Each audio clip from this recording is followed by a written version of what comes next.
Pra kjo betejë bëhet për lirin e shprehjes. Dhe këtu Donald Trump ta urreni sa doni. Ta shani sa doni.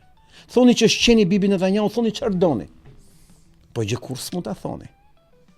Që ishte sebepi i ndërgjeshëm i prodhimit të lirisë së shprehjes me dhunë tek Facebooku, tek YouTubei, tek Instagrami, tek TikToku. Pse me dhunë? Sepse kujtoni se si i erdhën gjithë miliarderët, njëri bleu dhe shtëpi pranë Washingtonit, që tha ti më afër Trumpit, Mark Zuckerbergu, apo kërkoi dhe falje, që më ka detyruar FBI, apo jo, që të censuroj. Kujtoni kush janë këta tipa. Këta ata që kanë prodhuar gjithë censurën botërore. Sot pse se bëjnë dot? Se shkrijuar çarje e madhe ku shëroli Trump. Fjalimi çdo vend në Muni. Liria shprehjes në Europë nuk ka. Ktu është diktaturë. Shikoni pak luftën që po bën administrata amerikane që të mbrohet liria e shprehjes në botë.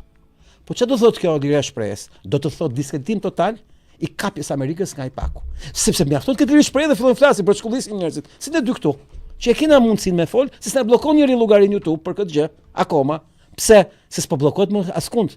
Pse? Se shkruar çare e madhe. Që të kuptoni Donald Trump, kuptoni dy liderat fuqishëm, të familjeve të fuqishme, që po ja fusin njëri tjetrit në një territor për kontrollin e tregut. Izraeli dhe Amerika.